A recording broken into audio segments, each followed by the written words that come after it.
Ayahnya dah ngau orang ngecek tu. Ayah. Ya. Ya ayah tu nak jawab apa yang ngecek tadi, apa yang beibau nak jawab dah. Tak tahu dah apa tu. Kau lain ah. Aku kecil aku. Apa arti dia? Apa nang tanya kau? Oh, tanya you ayah tu pakai gesek-gesek abab tu tadi tanya mana bundonya ya. Itu apa dah tu? Kau dah apa nama orang lain lah nang tanya dulu. Lepas ada makan ada ya, lepas ada makan ada. Apa lu tu? Makanlah dulu nak. Bundo mana ya? Apa dia? Di dapur. Bundo. Ya ayah tu nak jalan tak tu tanya lepas kecek jawab rabak tanya lepas jawab je kaki tanya lepas lawak je picit. Apa le dia kecek? Ang tanya nak lah jalan ke dena. Ya lepas tanya bundo lepas lu makan lah dia main ha balik main. Apa tu? Lambe. Oh, itu pakai abak pandai wak kecil-kecil kata nak ya. Onde ayah ku apa nak bajan kanak ko. Di mana jaleh mengicik untuk itu tu.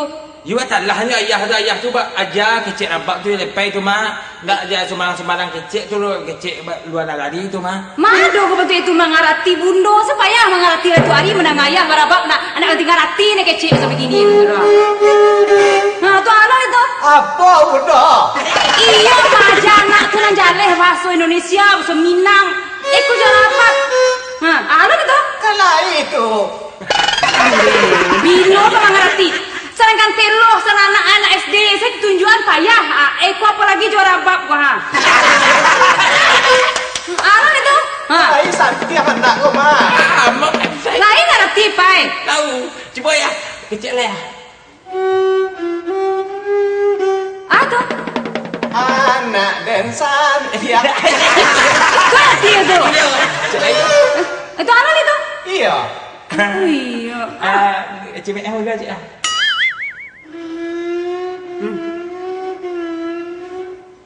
Itu artinya bunda pangantui. Waduh, sebelum kompak berdua kamu nong bundo kamu. Galak tu, galak. Iya. Ya, abang bunda cantik bunda ya. Astagfirullah, alah bangkok menayah je anak ko. Bunda cantik malam ya. Aku sini tunjuk anak tu ha. Bunda cantik ya. Oh. Cantik kan? Kalau cantik ayah lah ayah. Kata ayah cuba nangan kata ayah tu bah. Alape kenapa mayu ah. Ayah kau mah. Pakai sekeket.